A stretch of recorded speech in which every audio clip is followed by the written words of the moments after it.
Hello friends, welcome back to my YouTube channel law with twins. मेरे दोस्तों, मैंने constitutional law पर बहुत सारी वीडियोस बनाई थी और आज की इस वीडियो में मैं कॉन्स्टिट्यूशनल लॉ के एक बहुत ही महत्वपूर्ण टॉपिक को डिस्कस करने जा रहा हूं। एग्जामिनेशन पॉइंट ऑफ व्यू से बहुत इंपॉर्टेंट है। चाहे आप एलएलबी कर रहे हो, बीए एलएलबी कर रहे हो, चाहे आप किसी एग्जाम की तैयारी कर रहे हो, जहां भी कॉन्स्टिट्यूशनल लॉ से क्वेश्चन पूछा जाता है वहां आर्टिकल 14 से क्वेश्चन जरूर आता है, जो मैं आज बताने लगा हूं। तो मेरे दोस्तों, मेरी वीडियो को अच्छे से देखें, ध्यान से देखें, बारीक बारीक पॉइंट बताऊंगा, लैंडमार्क केसेस बताऊंगा। प्लीज मेरे साथ पूरा बने रहें। दूसरा, मेरे दोस्तों, ये वीडियो जो है वो 2 पार्ट्स में कवर हो सकती है, एक पार्ट में शायद कवर ना हो, तो कुछ एक चीजें मैं आज बताऊंगा आज के पार्ट में, कुछ ही चीजें मैं दूसरे पार्ट में बताऊंगा। तो आइए सबसे पहले इंट्रोडक्शन के साथ शुरू करते हैं। हम आर्टिकल 14 to 18 के रिगार्डिंग राइट टू इक्वलिटी को लेकर। तो मेरे दोस्तों, हम सभी को पता है कि भारत के संविधान ने हमें फंडामेंटल राइट्स ग्रांट किए हैं पार्ट 3 में। पार्ट 3 जो है हमारा, it deals with the fundamental rights and it cover the section article, it covers the article 12 to article 35। अगर मैं बात करूं आर्टिकल 12 की, it deals with the state, article 13 it deals with the judicial review. And basically जो fundamental rights हैं वो article 14 से ही शुरू होते हैं, जिसमें 14 से लेकर 18 तक हमें राइट मिला है, राइट टू इक्वलिटी, जिसको कि आप समानता का अधिकार भी बोलते हो। इन आर्टिकल 14 टू 18 में से एक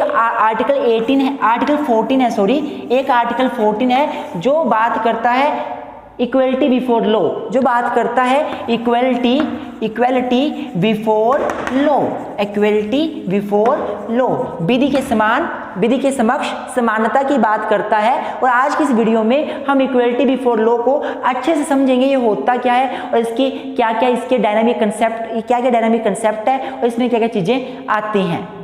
तो मेरे दोस्तों, अगर मैं इक्वलिटी बिफोर लॉ की बात करूं, आर्टिकल 14 की बात करूं, तो बहुत सारे फंडामेंटल राइट्स में से राइट टू इक्वलिटी एक बहुत ही महत्वपूर्ण राइट है। मेरे दोस्तों, राइट टू इक्वलिटी एक ऐसा राइट है, इक्वलिटी जो मैं वर्ड यूज कर रहा हूं, ये एक ऐसा राइट है जिसको हमारे संविधान का बेसिक फीचर बोला गया है। हम सभी को पता है केशवानंद भारती केस में बेसिक स्ट्रक्चर डॉक्ट्रिन ओरिजिन हुई थी, जिसके अनुसार पार्लियामेंट कुछ भी ऐसा लॉ नहीं बना सकती जो बेसिक स्ट्रक्चर को हिलाता हो, जो कॉन्स्टिट्यूशन के आधारभूत ढांचे को हिलाता हो, आधारभूत ढांचे में हस्तक्षेप करता हो। तो आधारभूत ढांचा क्या होगा, बेसिक स्ट्रक्चर क्या होगा, ये डिफरेंट केसेस में हमारे ऑनरेबल सुप्रीम कोर्ट ने डिफरेंट केसेस में बताया है। तो एक केस हुआ था इंदिरा नेहरू गांधी वर्सेस राजनारायण, इंदिरा नेहरू गांधी वर्सेस राजनारायण 75 का सुप्रीम कोर्ट का केस था। इस केस में सुप्रीम कोर्ट ने कहा था कि भाई जो इक्वलिटी बिफोर लॉ है, जो रूल ऑफ लॉ है, वो हमारे देश का बेसिक फीचर है, हमारे देश के कॉन्स्टिट्यूशन का आधारभूत ढांचा है और पार्लियामेंट कभी भी इस ढांचे में हस्तक्षेप नहीं कर सकती। तो इक्वलिटी बिफोर लॉ एक बहुत ही महत्वपूर्ण राइट है। अगर मैं आर्टिकल 14 की बात करूं मेरे दोस्तों, तो आर्टिकल 14 सिंपल भाषा में ये बोलता है कि state shell not deny to any person, state shall not deny to any person the equality before law and the equal protection of law and the equal protection of law। जो article 14 है हमारा, article 14 2 phrases को use करता है। Article 14 बोलता है कि state shall not deny, state मतलब जो आर्टिकल 12 में हमने स्टेट पढ़ा था, स्टेट का मतलब आर्टिकल 12 के हिसाब से क्या है, हमारी पार्लियामेंट, हमारी लेजिस्लेचर, हमारी एग्जीक्यूटिव बॉडी, हमारी लोकल अथॉरिटीज, हमारी अदर अथॉरिटीज। आर्टिकल 12 में स्टेट के ऊपर अगर आपको वीडियो चाहिए तो मुझे कमेंट सेक्शन में मुझे कमेंट करें, मैं उसके ऊपर वीडियो जरूर बनाऊंगा। तो आर्टिकल 14 क्या बोलता है कि स्टेट जो है वो डिनाई नहीं करेगा, मना नहीं करेगा, भारत के अंदर जितने भी लोग हैं उनको क्या देने से मना नहीं करेगा, इक्वलिटी बिफोर लॉ को देने से मना नहीं करेगा, इक्वल प्रोटेक्शन ऑफ लॉ को देने से मना नहीं करेगा। मेरे दोस्तों, देखने में हमें इक्वलिटी बिफोर लॉ और equal protection of law same चीजें लगती हैं, दोनों एक ही चीजें लगती हैं, पर दोनों में बहुत डिफरेंस है। हम डिफरेंस भी समझेंगे। पहले आपको बता दूं कि इक्वलिटी बिफोर लॉ जो है, this is of England origin concept, ये हमारा इंग्लैंड से आया हुआ कंसेप्ट है। इंग्लैंड में ये कंसेप्ट ओरिजिन हुआ था और वहाँ से हमने डेराइव किया है, वहाँ से हमने उधार लिया है। जैसा कि आपको पता है हमारा कॉन्स्टिट्यूशन उधार लिया गया थैला है, it is a bag of borrowing, जिसमें हमने डिफरेंट चीज़ें डिफरेंट कंट्रीज़ के लोगों से ली है, डिफरेंट कंट्री से ली है, कंट्री के कॉन्स्टिट्यूशन से ली है। तो इक्वलिटी बिफोर लॉ हमने इंग्लैंड से लिया है। अगर मैं इक्वल प्रोटेक्शन ऑफ लॉ की बात करूँ तो ये हमने अमेरिका से इंस्पायर होके अपने कॉन्स्टिट्यूशन में डाला है। तो हमारे कॉन्स्टिट्यूशन में आर्टिकल 14 बोलता है कि जो स्टेट है वो लोगों को ना तो इक्वलिटी बिफोर लॉ से मना करेगा, ना इक्वल प्रोटेक्शन ऑफ लॉ से मना करेगा। अगर मैं बात करूं इस इक्वलिटी बिफोर लॉ की तो ये नेगेटिव अप्रोच है। कौन सी अप्रोच है? नेगेटिव अप्रोच है। ये एक नकारात्मक अप्रोच है। अगर मैं बात करूं इक्वल प्रोटेक्शन ऑफ लॉज की, ये एक पॉजिटिव अप्रोच है, ये एक पॉजिटिव अप्रोच है, सकारात्मक अप्रोच है। तो मेरे दोस्तों इन अप्रोचेस को हम अच्छे से डिस्कस करेंगे होती क्या है। इससे पहले आर्टिकल 14 की एप्लीकेशन पढ़ लेते हैं कि who can claim benefit of article 14। Article 14 का बेनिफिट कौन क्लेम कर सकता है? आर्टिकल 14 का बेनिफिट कौन क्लेम कर सकता है? क्या मैं आर्टिकल 14 के अंदर जा सकता हूं?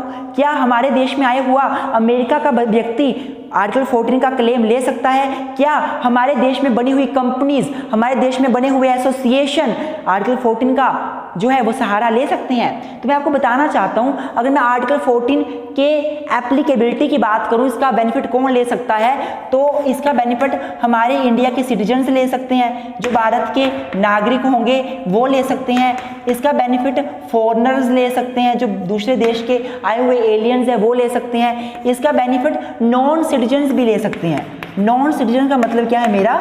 नॉन सिटीजन का मतलब मेरा है जो हमारे देश में कंपनीज हैं, जुरिस्टिक पर्सन है, वो भी इस आर्टिकल का बेनिफिट ले सकते हैं। मतलब लॉ बनाकर हम किसी जुरिस्टिक पर्सन को भी उस लॉ से वंचित नहीं कर सकते। जुरिस्टिक पर्सन के अंदर भी हमें इक्वलिटी लानी पड़ेगी।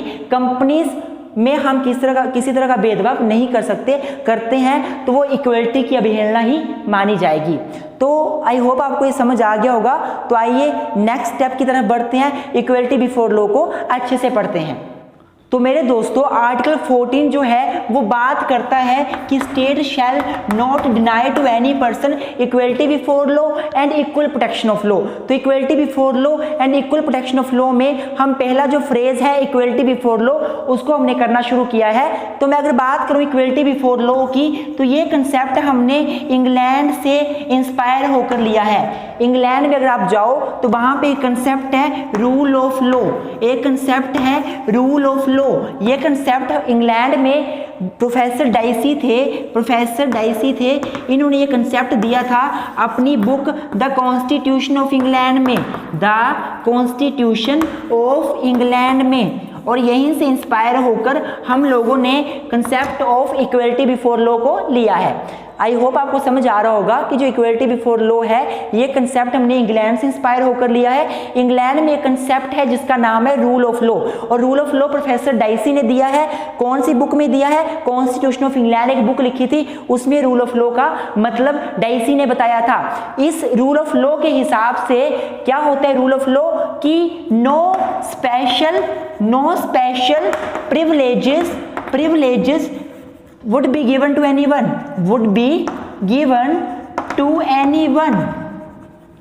रूल ऑफ लॉ का मतलब है किसी भी बंदे को कोई भी स्पेशल प्रिविलेज नहीं मिलेगी। रूल ऑफ लॉ का मतलब क्या होता है? No absence of any special, आप ये बोल सकते हो unequal treatment should not be done. Unequal treatment should not be done। किसका मतलब बता रहा हूं मैं आपको मतलब बता रहा हूं इक्वलिटी बिफोर लॉ में जो रूल ऑफ लॉ का मतलब बता रहा हूं कि रूल ऑफ लॉ का मतलब क्या होता है। रूल ऑफ लॉ का मतलब है किसी को भी स्पेशल प्रिविलेज नहीं मिलेगी, अनइक्वल ट्रीटमेंट किसी के साथ नहीं किया जाएगा। रूल ऑफ लॉ के हिसाब से एक देश का प्रधानमंत्री और एक देश का पीएन दोनों बिल्कुल सेम है, इक्वल है लॉ की नजरों में। I am sorry. लॉ की नज़रों में, कानून की नज़रों में, कानून के समक्ष चाहे एक प्राइम मिनिस्टर कोई क्राइम करे या चाहे कोई पीएन क्राइम करे, दोनों को सेम सजा मिलेगी, सेम ट्रायल चलेगा और किसी को बख्शा नहीं जाएगा, स्पेशल प्रिविलेज किसी को नहीं मिलेगी। अर्थात absence of special privilege, absence of special privilege, absence of special privilege. तो मेरे दोस्तों इंग्लैंड का जो रूल ऑफ लॉ का कंसेप्ट था, इंग्लैंड का जो रूल ऑफ लॉ का कंसेप्ट था, जिसके अनुसार इंग्लैंड में एक प्रधानमंत्री और पीएन दोनों सेम लेवल के थे, in the I of law, before the I of law. और वहीं से इंस्पायर होकर हमने कंसेप्ट लिया है इक्वलिटी बिफोर लॉ का। इक्वलिटी बिफोर लॉ कैसा कंसेप्ट है? Negative concept. कैसा कंसेप्ट है? नेगेटिव। नेगेटिव क्यों है? क्योंकि ये मनाही करता है, ये नेगेटिव सेंस में हमें इक्वलिटी प्रोवाइड करता है। क्या बोलता है इक्वलिटी बिफोर लॉ? कि किसी के साथ भी अनइक्वल ट्रीटमेंट नहीं किया जाएगा, किसी को भी स्पेशल प्रिविलेज नहीं दी जाएगी। आपको नहीं वर्ड सुनने को मिल रहा है, यही तो नेगेटिव अप्रोच है। No one should be given a special privilege, no one, there would be absence of special privilege, unequal treatment should not be done. जब शुड नॉट किया वर्ड यूज कर रहा हूं मैं, तो मतलब ये नेगेटिव अप्रोच है। तो आर्टिकल 14 का जो पहला कंसेप्ट था, जो कि इक्वलिटी बिफोर लॉ की बात करता था, वो नेगेटिव अप्रोच है। और आई होप आपको ये सारी बातें समझ आ गई होंगी। आइए अब डिस्कस करते हैं आर्टिकल 14 के दूसरे फ्रेज को, that is equal protection of laws. तो मेरे दोस्तों, अगर मैं इक्वलिटी बिफोर लॉ, जो कि आर्टिकल 14 बोलता है state shall not deny to any person equality before law and equal protection of law, में मैं इक्वल प्रोटेक्शन ऑफ लॉ की बात करूं तो ये जो फ्रेज है इक्वल प्रोटेक्शन ऑफ लॉ, ये हमने अमेरिका से ड्राइव किया है, ये अमेरिका से ओरिजिन हुआ है। अगर मैं अमेरिका की बात करूं तो अमेरिका में अमेरिका के कॉन्स्टिट्यूशन को अमेंड किया गया था 14th बार, 14वीं बार 14th अमेंडमेंट हुई थी अमेरिकन कॉन्स्टिट्यूशन की। और उस अमेंडमेंट का जो सेक्शन 1 था, अमेंडमेंट का section 1 of 14th American constitutional amendment act कब हुआ था? 1868 और 1869 के बीच हुआ था। 1860, let me check once, this is 1868, yes, July 28, 1868, July 28। इस दिन अमेरिका के संविधान में 14th अमेंडमेंट हुई थी। इस 14th अमेंडमेंट का सेक्शन 1 था, उस सेक्शन के अंदर इक्वल प्रोटेक्शन ऑफ लॉज की बात करी गई थी और वहीं से इंस्पायर होकर ये कंसेप्ट हमने अपने इंडियन कॉन्स्टिट्यूशन में ऐड किया है। अगर मैं इक्वलिटी बिफोर लॉ, अगर मैं इक्वल प्रोटेक्शन ऑफ लॉज की बात करूं, इक्वल प्रोटेक्शन ऑफ लॉज की बात करूं मेरे दोस्तों, तो ये पॉजिटिव कंसेप्ट है। ये पॉजिटिव कंसेप्ट है, मैंने पहले भी बताया था, सकारात्मक एक आइडियोलॉजी है, पॉजिटिव कंसेप्ट है। क्यों पॉजिटिव है? क्योंकि इक्वल प्रोटेक्शन ऑफ लॉज का मतलब होता है equal laws should be demanded, equal law को आपको डिमांड करना चाहिए, should be demanded. Equal protection of laws का मतलब होता है equal treatment should be demanded. मेरे दोस्तों ध्यान से देखो, अगर मैं इक्वलिटी बिफोर लॉ की बात करूं तो वो नेगेटिव कंसेप्ट था। वहां का मतलब क्या था इक्वलिटी बिफोर लॉ का? Absence of special privileges, no special privileges shall be given to anyone, वो नेगेटिव था। नो का कंसेप्ट वहां पे शुरू हुआ था। यहां पे देखा जाए, अगर इक्वल प्रोटेक्शन ऑफ लॉज की बात की जाए तो ये पॉजिटिव कंसेप्ट है, क्योंकि इसमें पॉजिटिव की बात की गई है। Equality should be demanded, equal laws should be demanded, equal treatment should be demanded. अब मेरे दोस्तों, ये जो फ्रेज है, ये इतना इंपॉर्टेंट फ्रेज है जिसने हमारे कॉन्स्टिट्यूशन में रिजर्वेशन देने को लीगल करार कर दिया। इस फ्रेज की वजह से आज जो पिछड़ी जातियां हैं उनको रिजर्वेशन भी दी जा रही है। आप खुद सोचो, अगर हमें विधि के समानता दी गई है, अगर हमें बोला है सभी समान है, तो कुछ कानून स्पेशल SC ST को क्यों बनाए जा रहे हैं? कुछ कानून स्पेशल वुमेन्स के लिए क्यों बनाए जा रहे हैं? क्यों बनाए जा रहे हैं? क्योंकि इक्वल प्रोटेक्शन ऑफ लॉज के अंडर ये कंसेप्ट आता है। आप थोड़ा धैर्य रखें, आपको सारा बताऊंगा। वीडियो अगर अच्छी लग रही हो तो अभी लाइक कर दें। चैनल को अगर सब्सक्राइब नहीं किया है तो मेरे दोस्तों मेरे चैनल को अभी सब्सक्राइब कर दें। I need your support for this all lectures please. तो अगर मैं बात करूं इक्वल प्रोटेक्शन ऑफ लॉज की, तो इसमें मेन फोकस किया गया है लोगों के बीच इक्वलिटी लानी है। अगर लोग इक्वल नहीं है तो उनको इक्वल फुटिंग पे लाना है। अगर कोई पिछड़ा है तो उसको जो पिछड़ा हुआ नहीं है उसके समान लेकर आना है, इक्वलिटी लानी है, वो इस फ्रेज में बताया गया है। मेरे दोस्तों, जैनिंग एक प्रोफेसर है, प्रोफेसर जैनिंग, इन्होंने एक बात बोली थी, like should be treated like but unequal should not be treated with equal. ध्यान से मेरी बात सुनना। प्रोफेसर जैनिंग क्या बोलते हैं कि like should be treated with like and not unlike should be treated with like. क्या बोलना चाहता है कि जो लाइक है, लाइक का मतलब जो एक जैसे लोग हैं, समान लोग हैं, लाइक का मतलब जो इक्वल लोग हैं, they should be treated with like, जो उनके ही जैसे लोग हैं, एक समान लोगों को एक समान लोगों के साथ हमने ट्रीट करना है, इक्वल ट्रीट करना है, बट नॉट अनलाइक, जो अनलाइक हैं, जो इक्वल नहीं है, उनको हमने लाइक के साथ ट्रीट नहीं करना है। मेरा बोलने का मतलब क्या है, इस कंसेप्ट का जो जैनिंग ने दिया है, प्रोफेसर जैनिंग ने, कि हमारी सोसाइटी में जो एक जैसे लोग हैं आप उनके लिए एक जैसा लॉ बना दो, पर जो उन एक जैसों के समान नहीं है, उनसे पिछड़े हैं, उनके लिए वही लॉ मत बनाओ, उनके लिए अलग से लॉ लेकर आओ। इसका मतलब यह है कि जो लाइक लोग हैं, एक जैसे लोग हैं, उनको एक जैसे लॉ में आप ट्रीट करो, लेकिन जो पिछड़े लोग हैं उनको उस लॉ में ट्रीट मत करो जो सभी को एक समान के लिए बनाया है। मैं एग्जांपल देता हूं। मान लो हमारे कॉलेज में कंपटीशन होना है। आप कॉलेज को छोड़ो, आप ये देखो वुमेन्स के लिए देख लो। आप मान लो फॉर एग्जांपल हमारी सोसाइटी में एक लॉ बना दिया। लॉ क्या बनाया कि कोई किसी का मर्डर नहीं कर सकता, कोई किसी का मर्डर नहीं कर सकता, वो लॉ सभी के ऊपर इक्वली एप्लीकेबल हो रहा है। अब सोसाइटी में देखा गया है, या फिर मान लो लॉ बना है कोई किसी का रेप नहीं करेगा, कोई किसी को मारेगा नहीं, डोमेस्टिक वायलेंस नहीं करेगा, ये लॉ बना हुआ है और सभी के ऊपर इक्वली एप्लीकेबल है कि घर में कोई लड़ाई करता है तो आप पुलिस थाने में जा सकते हो। अब देखा ये गया कि जो डोमेस्टिक वायलेंस होता है वो वुमेन के साथ ज्यादा होता है। डोमेस्टिक वायलेंस औरतों के साथ ज्यादा होता है, मर्दों के साथ नहीं होता। तो अगर कोई लॉ बनाया जाता है जिसमें बोला जाता है कि ये लॉ वुमेन्स के ऊपर एप्लीकेबल होगा, ये मेन के ऊपर एप्लीकेबल नहीं होगा, तो वो लॉ वैलिड होगा। उस लॉ की प्रोटेक्शन वुमेन को ही दी गई, मैन को नहीं दी गई, तो कोई बात नहीं। क्यों कोई बात नहीं? क्योंकि अनलाइक जो वुमेन्स हैं, जो मैन के बराबर नहीं है सोसाइटी में, उनको हमने मैन के साथ ना ट्रीट करना है, उनको तो अलग से ट्रीट करेंगे ना। इसी से एक कंसेप्ट निकल कर आता है, जो कि कंसेप्ट है class legislation should be prohibited but classification should be permitted. Reasonable classification should be permitted, class legislation should be prohibited. ये कंसेप्ट हम अगली वीडियो में देखेंगे, अच्छे से समझाऊंगा आपको, इसका टेस्ट क्या है वो अच्छे से बताऊंगा। फिलहाल आप ये देखो कि फ्रेज 2 में इक्वल प्रोटेक्शन ऑफ लॉ की जो बात की गई उसका मतलब है क्या। इक्वल प्रोटेक्शन ऑफ लॉ का मतलब है हमने ऐसे लॉज को डिमांड करना है जिससे इक्वलिटी आएगी।